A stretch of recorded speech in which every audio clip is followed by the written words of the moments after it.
Dear students, welcome back to JCE Connect, Department of Chemistry. From today onwards, we'll discuss about the last topic in the syllabus, that is nanomaterials. Before going to the proper definition of nanomaterials, let us understand what is meant by nano. I hope you know all about nano. It refers to the size of the material. Right? To understand what is nano, let us discuss quite detail from the meter. A meter is about the distance from the tip of your nose to the end of your hand. That is, 1 meter is equals to 3.28 feet. So when you divide this meter by 1000, then you will get a millimeter. That is 1,000th of a meter. It can be represented as 10 to the power minus 3 meter. When you divide this millimeter by 1000, you will get the micron size. A micron is a millionth of a meter or 1,000th of a millimeter. It can be denoted or it can be represented as 10 to the power minus 6 meter. When you divide this micron by 1000, then you will get the size of nanometer.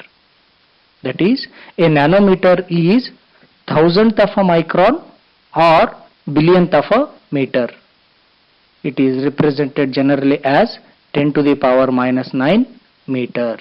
It can also be understood as 1 billion nanometers in a meter.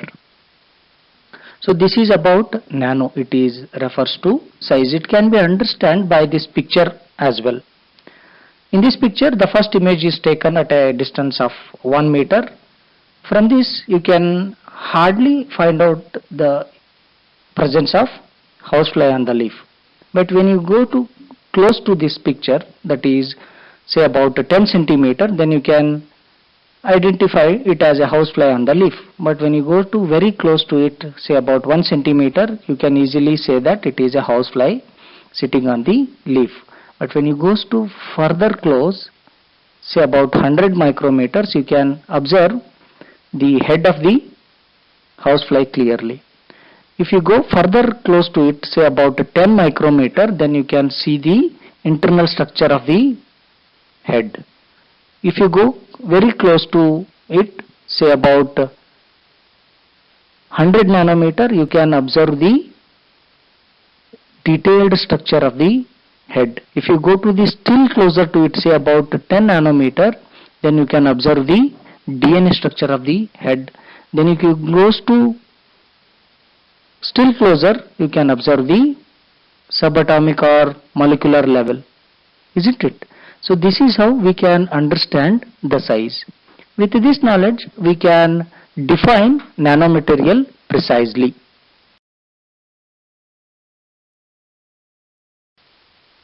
Nanoscale materials are defined as a set of substances where at least one dimension is less than approximately 100 nanometers. It means any chemical substance which is having size at least one dimension which is less than 100 nanometer.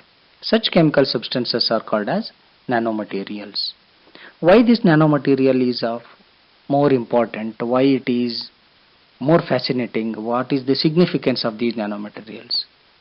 The reason is nanoparticles or the nanomaterials are of great interest because of new properties that they exhibit compared with the large particle of the same. For example, consider any bulk material. When you convert it into a nanoparticle, there will be remarkable change in their properties. For example, gold particle in its bulk size or in its larger size, it is catalytically inactive material. When you reduce that gold particle into a gold nanoparticle, then it acts as a catalyst for the conversion of carbon monoxide into carbon dioxide very easily.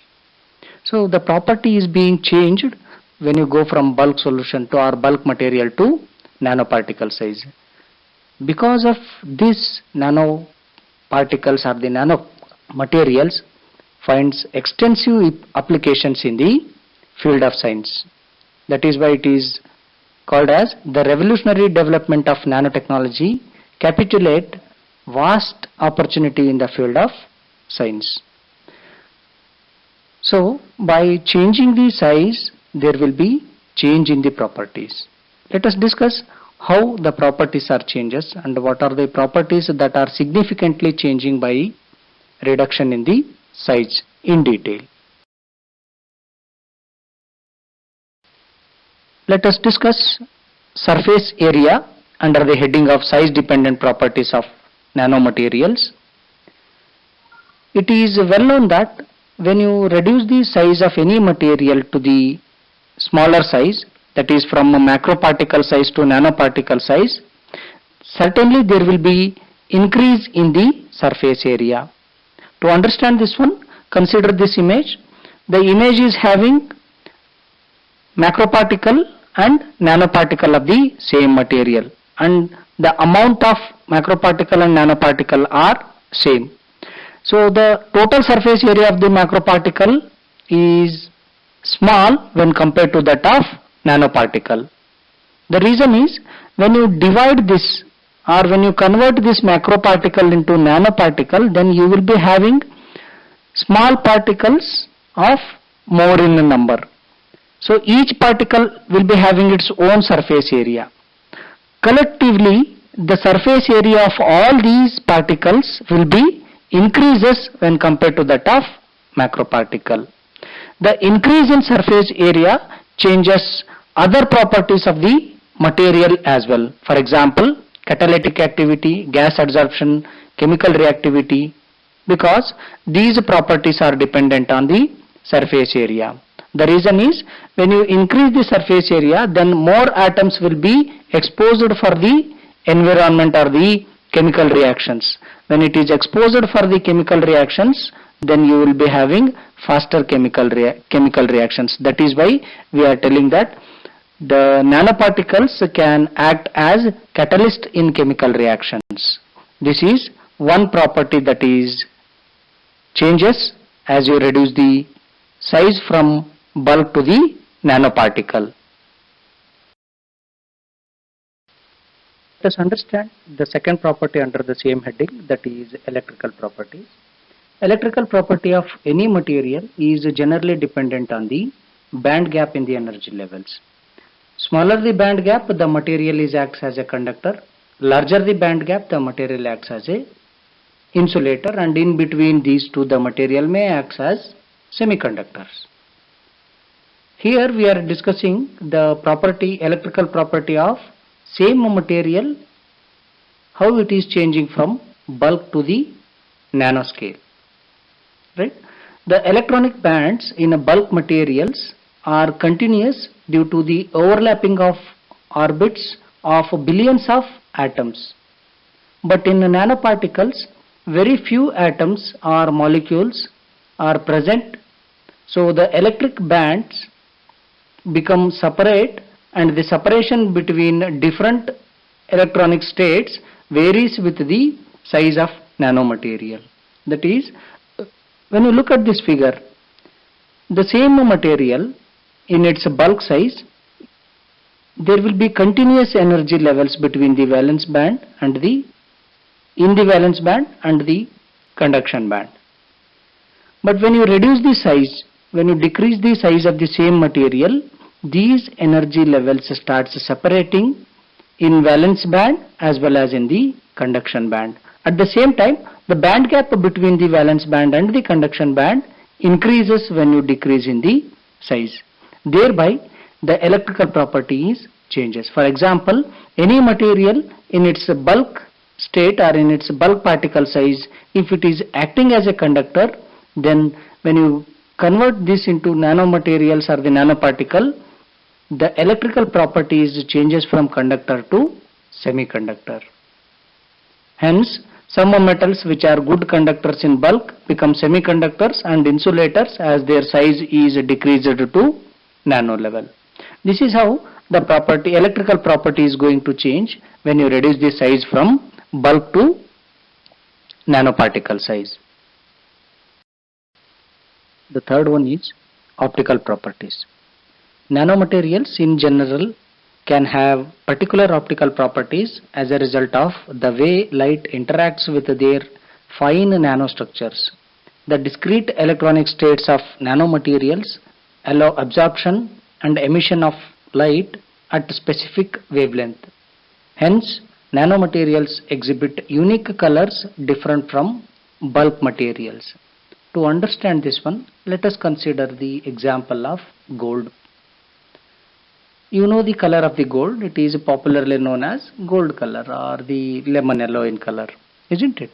In its bulk size, appears as a gold color or yellowish in color. But when you reduce the size of this gold particle into gold nanoparticle, it is exhibiting different colors. For example, you can see the image, the first portion of the image. If the gold particle is having size less than 2 nanometer and in its colloidal solution, it almost appears as a colorless. And in the range of between 5 to 20 nanometer, the gold particle in its colloidal solution exhibit various shades of orange color. And in the range of 24 to 60, it exhibits as a various shades of purple in color. And 90 nanometer size of gold nanoparticles will be exhibiting blue color, and this is how the change in the color of gold can be observed when you reduce the size of the particle. When you reduce the size of the particle to a nano level, you will be observing a distinct color yet different from the color in the bulk size or the bulk material. Also, we can observe that when you keep the same colloidal solution under the fluorescence light of different wavelengths, there also you can observe the different colors as it is evident from the second part of the image. The nanoparticles of different size can scatter radiation of different wavelength. Colors of a few colloidal solutions are due to this scattering effect. This is the remarkable change in the optical properties of nanoparticles. Further, there is another change in the optical properties, that is phase plasmon resonance. Size of the metal nanoparticles is very much less than the wavelength of the visible light. That is, we have defined nanomaterials as at least one dimension is having less than 100 nanometer in size. Such materials are called as nanomaterials.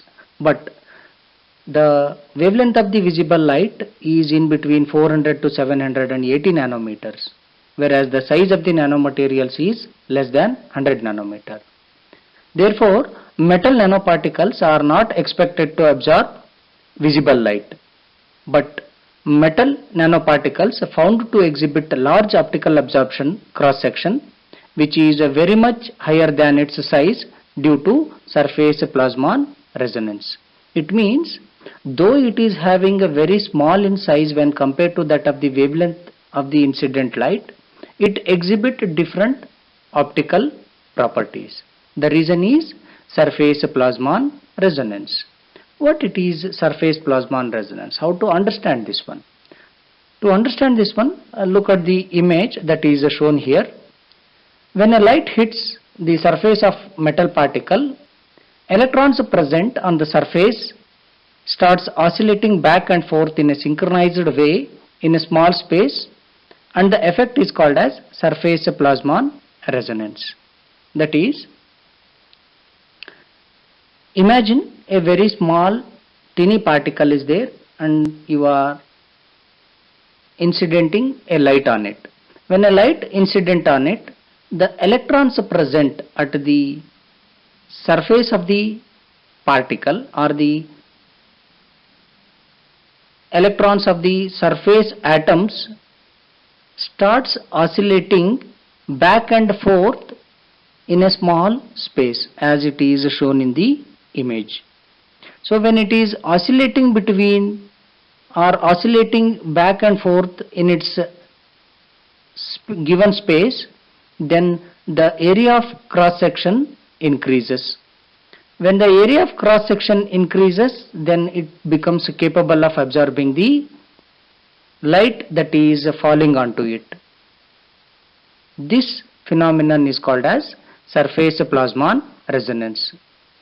Resonating electrons have cross-sectional area very much higher than the nanoparticle.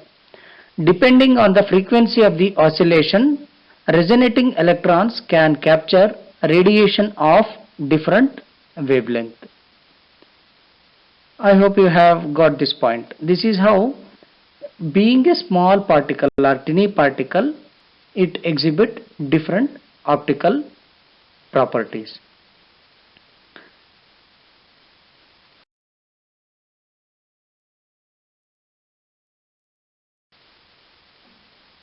Is catalytic properties.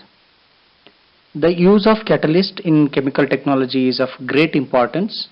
Use of small amounts with high activities is particularly desirable for economic and environmental consideration. Since nanoparticles have a large surface to volume ratio compared to bulk materials, they are attractive candidates for use of as a catalysts. It means the nanoparticles can be used as a catalyst for various chemical reactions. The reason is it is having larger surface to volume ratio. What is mean by larger surface to volume ratio? How it is important in catalytic property? To understand this one, look at the image. In the image we have two cubes, one of 2 inch size and another one is 1 inch cube. In case of 2 inch cube, the volume of the cube is 8 cubic inches and the surface area is 24 square inches and the surface to volume is 3. Whereas in 1 inch cube, volume is 1 cubic inch, whereas the surface area is 6 square inch and the surface to volume ratio is 6. So you can observe the surface to volume ratio when you reduce the size from 2 inch to 1 inch in the cube. In the same way, the bulk of the particles, when it changes from bulk size to the nano size, the surface to volume ratio increases. As the surface to volume ratio increases, large portion of their existing atoms are placed at the surface of the particle. In other words, higher the surface area, higher is the surface atoms. Normally, increase in the surface area gives more adsorption of the reactant molecules on its surface, which results the higher catalytic activity. It means when you have the more surface to volume ratio, that means you will be having a larger surface area. When the surface area is more, the atoms at the surface increases remarkably. When the atoms increases, they involve in the chemical reactions such as adsorption. Right? So more the number of atoms at the surface, more adsorption will take place and that will lead to the catalytical property or the catalytical activity in the chemical reaction. So this is how the nanoparticles exhibit catalytic properties in most of the cases. So for example, alumina supported on nickel oxide nanoparticle acts as a catalyst in the generation of syngas.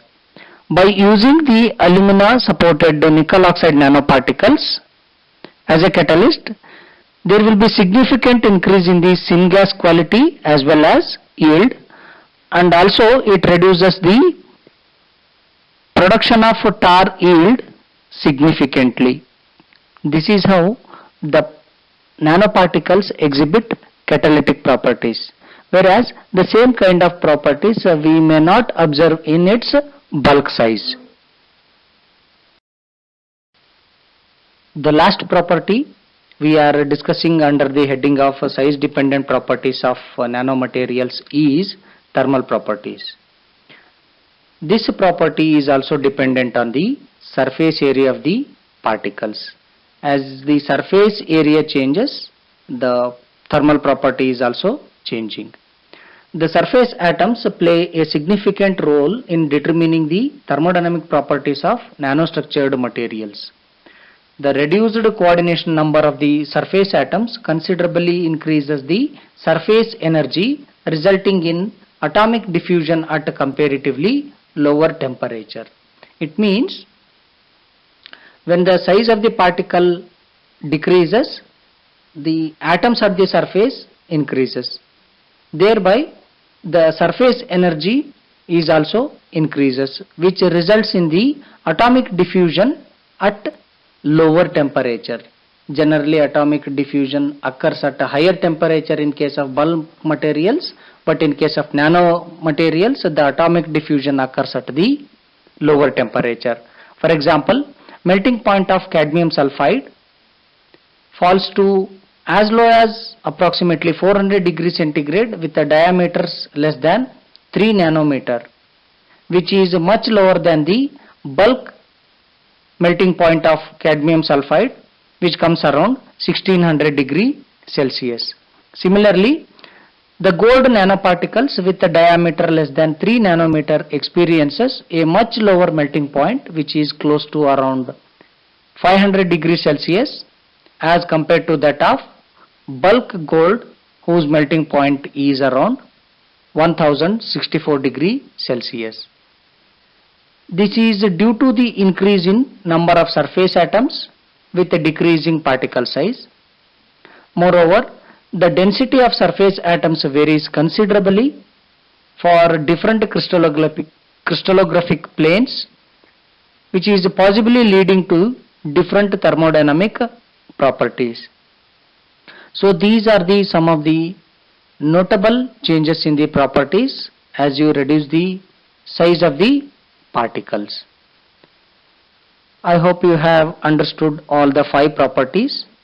In the next class, we will discuss about the synthesis of nanoparticles. We will discuss some methods for the synthesis of nanoparticles in the next class. Thank you.